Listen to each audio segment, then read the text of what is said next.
Yes, good morning बच्चे। जैसे बेटा हमने कल उषा कविता के बारे में पढ़ा, अभी पहले भी हमने उषा कविता के बारे में जाना कि उषा सूर्य उदय होने से पहले का समय उषा कहा जाता है, भोर का समय कहा जाता है। ये नहीं कि आप जब उठो तभी उषा है, सूर्य उदय होने से पहले का वर्णन यहाँ शमशेर बहादुर सिंह जी ने सूर्य उदय होने से पहले का पल पल का जो परिवर्तन है प्रकृति में, पल पल का परिवर्तन, प्रकृति की सुंदरता का बहुत ही अच्छे तरीके से वर्णन किया है। और अब हम इन पंक्तियों के साथ ही देखते हैं प्रत्येक पंक्ति का अर्थ, शब्द अर्थ और अर्थ ग्रहण संबंधी प्रश्नों पर चर्चा करते हैं। प्रात नभ था बहुत नीला शंख जैसे, भोर का नभ राख से लिपा हुआ चौका अभी गीला पड़ा है। और ब्रैकेट में दिया हुआ इसलिए इसका विशेष महत्व है कि वो चौका अभी भी गीला पड़ा है। चौका मीन्स रसोई। शब्दार्थ इसके देखिए, भोर का मतलब है प्रभात, सुबह, और नभ मीन्स आकाश। चौका रसोई बनाने का स्थान, खाना बनाने का स्थान जो है उसे चौका कहा गया है। जिसे आज आप किचन कहते हो, रसोई कहते हो, पहले इसको चौका ही कहा जाता था। यहाँ पाठ्य पुस्तक आरोह भाग 2 में से संकलित उषा कविता में से ये पंक्तियां दी गई हैं। इसके रचयिता प्रसिद्ध प्रयोगवादी कवि जो है शमशेर बहादुर सिंह है। इसमें कवि ने सूर्य उदय से पहले के वातावरण का सुंदर चित्र यहाँ हमारे सामने प्रस्तुत किया है। इस अंश में सूर्य उदय का मन को लुभाने वाला वर्णन किया गया है। यहाँ पर देखिए कवि बताते हैं कि सुबह का आकाश ऐसा लगता है मानो नीला शंख हो। एक चीज है नहीं, उसको मान लिया गया है। और दूसरे शब्दों में इस समय आसमान शंख के समान पवित्र दिखाई देता है, गहरा नीला दिखाई देता है। जैसे शंख पवित्र होता है, ऐसे सुबह सुबह आसमान भी बहुत ही पवित्र दिखाई देता है। आपको सुबह का वातावरण वैसे ही पवित्र दिखाई देता है, कोई हलचल नहीं। अब प्रकृति को देखो तो प्रकृति वास्तव में ही बहुत सुंदर है, जिसको हम देखते नहीं है, निहारते नहीं है, जिस पर हम किसी भी प्रकार का अपनी चर्चा प्रकट नहीं करते। वातावरण में नमी प्रतीत होती है, और आजकल तो आप सर्दियों का समय है तो वातावरण में वैसे ही नमी प्रतीत होती है, लेकिन सुबह सुबह हमेशा ही वातावरण में नमी प्रतीत होती है। सुबह सुबह आकाश ऐसे लगता है मानो राख से लिपा हुआ चौका हो। अब तो कभी राख आपने देखी नहीं होगी, जो उपलों की राख होती जिससे जिससे चौके को लीप दिया जाता है, उसको पवित्र कर दिया जाता है। आज तो सबके घर में टाइल्स पत्थर लगे हुए हैं, फर्श पक्के हैं, जिनको धो दिया जाता है, साफ कर दिया जाता है। लेकिन जब कच्चे मकान होते थे तो उसमें लीप कर ही स्थान को पवित्र किया जाता था। यह चौका नमी के कारण गीला सा लगता है, प्रतीत होता है। नमी है वातावरण में, इसलिए ये चौका जब लीप दिया उसके कुछ देर बाद भी गीला सा प्रतीत होता है। यहाँ इसके लिए विशेष तथ्य क्या है, कवि ने प्रकृति का मन को लुभाने वाला मनोहारी चित्रण किया है। शंख जैसे, शंख जैसे है तो इसमें उपमा अलंकार है। यहाँ देखिए सी सा सम समान जैसे, ठीक है, सरिस। तो इसके लिए क्या शब्दों का प्रयोग, कौन से अलंकार का प्रयोग किया जाता है? उपमा अलंकार। भाषा सरल सहज है, खड़ी बोली का प्रयोग है। ग्रामीण परिवेश सजीव हो उठता है, ऐसा लगता है कि ग्रामीण परिवेश जीवित हो उठा है। परिवेश, वातावरण, नए नए उपमानों का शमशेर बहादुर सिंह ने प्रयोग किया है। प्रश्न है देखिए, प्रातःकालीन आकाश की तुलना किससे की गई है और क्यों?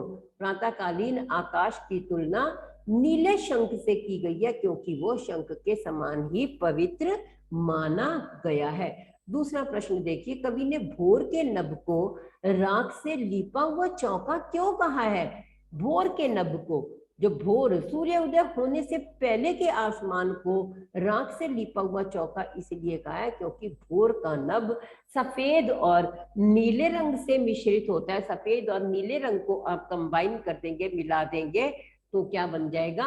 एक प्रकार का राख से लिपे हुए चौके के समान ही ग्रे से कलर का बन जाएगा। नेक्स्ट देखिए, थर्ड क्वेश्चन, अभी गीला पड़ा है से क्या तात्पर्य है? अभी गीला पड़ा, इसका अर्थ है कि प्रातःकाल ओस की नमी होती है और उस नमी के कारण गीले चौके में भी नमी होती है, इसके कारण नीले नभ को भी गीला बताया गया है। ठीक है, नेक्स्ट देखिए क्वेश्चन नंबर 4। इसका क्वेश्चन नंबर 4 है, प्रातःकालीन नभ के लिए कवि ने किन उपमानों का प्रयोग किया है? इस पैराग्राफ में, इन पंक्तियों में, जो ये 4 पंक्तियां आपने पढ़ी हैं छोटी छोटी सी, प्रातःकालीन नभ के लिए कवि ने 2 उपमानों का, जिनसे उन्होंने उपमाएं दी हैं, उनके लिए नीला शंख और एक राख से लिपा हुआ चौका, सिर्फ ये 2 उपमाओं का कवि ने यहाँ पर प्रयोग किया है। नेक्स्ट देखिए अब सेकंड इसका काव्यांश, बहुत काली सिल जरा से लाल केसर से कि जैसे धुल गई हो। बहुत काली सिल जरा से लाल केसर से कि जैसे धुल गई हो, सलेट पर लाल खड़िया चाक मल दी हो किसी ने। सलेट पर लाल खड़िया चाक मल दी हो किसी ने। सिल होता है मसाला पीसने के लिए बनाया गया पत्थर। आजकल तो लोग मिक्सी में पीस लेते हैं, लेकिन पहले सिल पर ही मसाला पीसा जाता था, उसका टेस्ट ही अलग होता था। आज भी कभी कभी आपके घर में कोई ये कह सकता है कि मसाला मिक्सी में नहीं, ये सिल पर पीसा जाए तो सब्जी का टेस्ट ही कुछ अलग होता है। केसर होता है एक विशेष प्रकार का फूल। मल देना मीन्स लगा देना। यहाँ ये पंक्तियां प्रसिद्ध प्रयोगवादी कवि शमशेर बहादुर सिंह ने लिखी हैं, और इस कविता में कवि ने सूर्य उदय से पहले के वातावरण का सुंदर चित्र का वर्णन किया है। कविता के इस अंश में सूर्य उदय का मन को लुभाने वाला चित्रण किया गया है। यहाँ पर कवि क्या कहते हैं? प्रातःकालीन आकाश का वर्णन करते हुए कहते हैं कि सूर्य क्षितिज से भी ऊपर उठ जाता है, और तो क्या होता है, उसकी हल्की लालिमा की जो रोशनी है वो फैल जाती है। क्षितिज से ऊपर उठता है सूर्य, तो उसकी जो हल्की हल्की लालिमा है, जैसे ही सूर्य बाहर आने लगता है उसकी रोशनी फैल जाती है। ऐसा लगता है कि मानो काले रंग की सिल को किसी ने लाल केसर से, केसर को अगर हम पत्थर पर घिसकर और उसको हम जैसे गाय के सींगों पर या पूजा करने के लिए लगाएं तो क्या होता है, उसका रंग लाल होता है। मान लो काली रंग की सिल को लाल केसर से धो दिया हो। अंधेरा यहाँ पर काली सिल कहा गया है, क्योंकि अंधेरा है तो वो काला ही लगेगा। और सूरज की लाली केसर के समान, सूरज की लाली रोशनी के समान चमकती है, तो उसे केसर के समान लाल कहा गया है। इस समय आकाश ऐसा लगता है मानो काली सलेट पर किसी ने लाल खड़िया मिट्टी मल दी हो। अंधेरा जो है वो काली स्लेट के समान, और सुबह की लालिमा लाल खड़िया चौक की समान लगती है।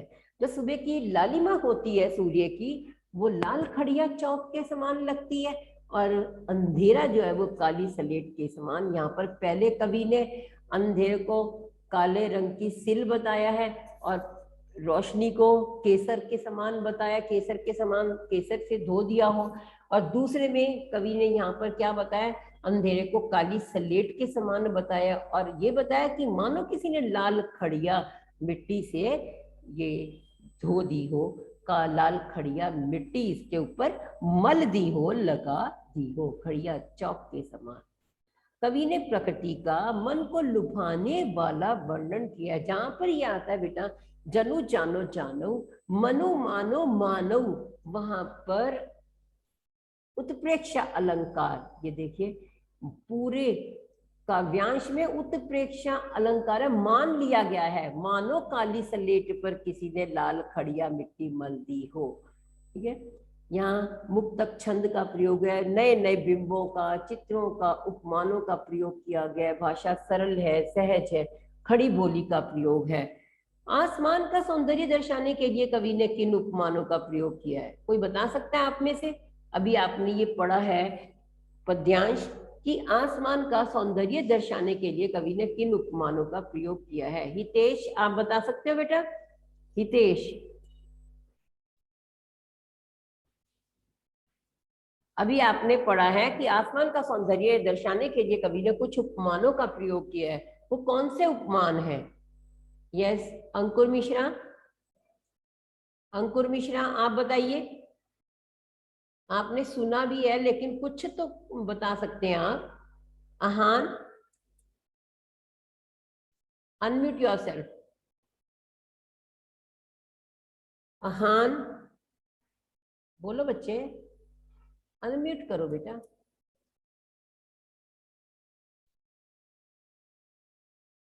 Yes, no response. नीतीश,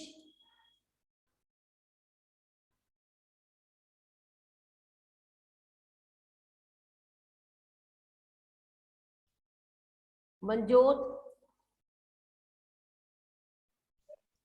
सूरज की लाली केसर के समान हाँ, और अंधेरा काली सील। यस वेरी गुड, अंधेरे को काली सिल के समान कहा गया है। यस वेरी गुड बेटा। बेटा थोड़ा सा तो आप लोग रिस्पांस दिया करो, ध्यान से सुनो तो आपको सारा चैप्टर अच्छे तरीके से समझ में आ जाएगा। आसमान का सौंदर्य दर्शाने के लिए कवि ने किन उपमानों का प्रयोग किया है? ये देखिए, कवि ने आसमान का सौंदर्य दर्शाने के लिए हमारे पास ये देखो सिल और स्लेट, सिल और स्लेट उपमानों के माध्यम से जो सुबह का नभ है उसके लाल लाल धब्बों की ओर हमारा ध्यान आकृष्ट किया है, सिल और स्लेट के उदाहरणों से। और कवि ने सूर्य उदय से पहले के भोर का चित्रण कैसे किया है? कवि ने सुबह किसका वर्णन किया है? यहाँ पर देखिए कवि ने किस समय का वर्णन किया है? सूर्य उदय होने से पहले का वर्णन, पहले भोर का, भोर कहते हैं सूर्य उदय होने से पहले के समय को। कवि काली सिल और लाल केसर के माध्यम से क्या बताना चाहते हैं?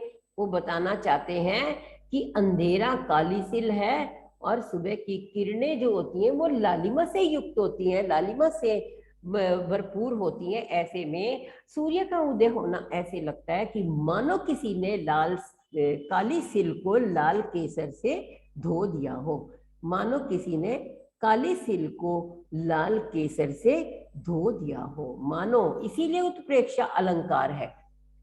कवि ने प्रातःकालीन सौंदर्य का चित्रण किस प्रकार किया है? यहाँ पर इस पद्यांश में कवि ने प्रातःकालीन सौंदर्य को काली सलेट और लाल केसर, लाल खड़िया चाक के उपमानों के माध्यम से वर्णित किया है। जो प्रातःकाल की ओस है और नमी है उसके माध्यम से, प्रातःकाल ओस भी है और नमी भी है, आजकल तो खास तौर पर आप देख सकते हो ओस और नमी, और इस नमी से, नमी के माध्यम से काली सिल को लाल केसर से धुलना बताया गया है। ठीक है, नेक्स्ट देखिए, वेरी इंपॉर्टेंट, नील जल में या किसी की गौर झिलमिल दे जैसे हिल रही हो, नील जल में या किसी की गौर झिलमिल दे जैसे हिल रही हो, और जादू टूटता है इस उषा का अब सूर्य उदय हो रहा है। जादू टूटता है उषा का, जादू टूटता है इस उषा का अब सूर्य उदय हो रहा है। यहाँ पर देखिए, गौर मीन्स किसी गौरी, गौरी स्त्री का, झिलमिल मचलती हुई, दे मीन्स शरीर, यहाँ पर देखिए गौर, गौर मीन्स गोरी, झिलमिल मचलती हुई, दे शरीर, और जादू, जादू मीन्स आकर्षण, सौंदर्य उसका, उषा मीन्स प्रातः काल, सूर्य उदय होने का, सूर्य उदय होने से पहले का समय, सूर्य उदय हो रहा है।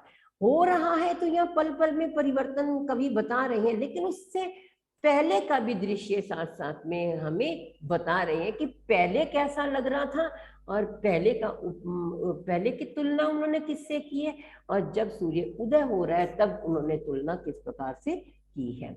यहाँ पर कवि जो शमशेर बहादुर सिंह है वो इस पाठ में सूर्य उदय से पहले के वातावरण का सुंदर चित्र प्रस्तुत करते हैं। इसमें सूर्य उदय का मन को लुभाने वाला वर्णन किया गया है।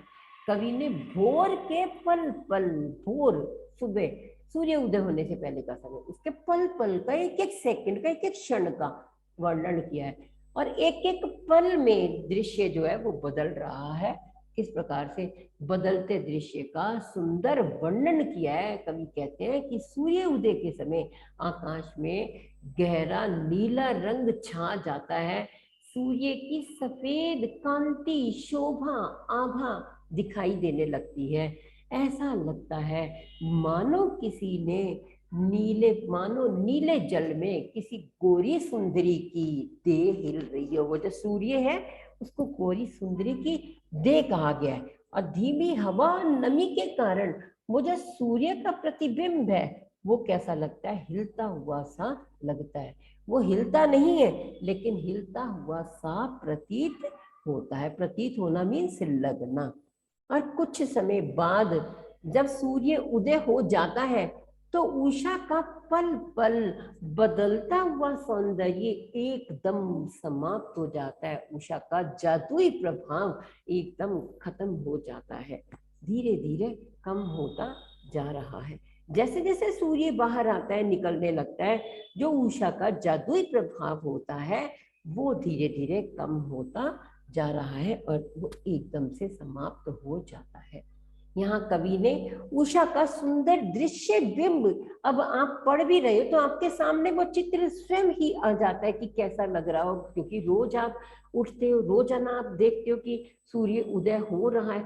लेकिन बेटा जरा कल आप सूर्य उदय हो तो आप पूरा अच्छे तरीके से देखें, सूर्य उदय होने से पहले और सूर्य जैसे जैसे उदय हो पल पल का आप जो परिवर्तन है उसको देखेंगे तो आपको बहुत अच्छा लगेगा कि प्रकृति कितनी सुंदर है, जिस पर हम कभी चर्चा ही नहीं करते, जिस पर हम कभी विचार ही नहीं करते।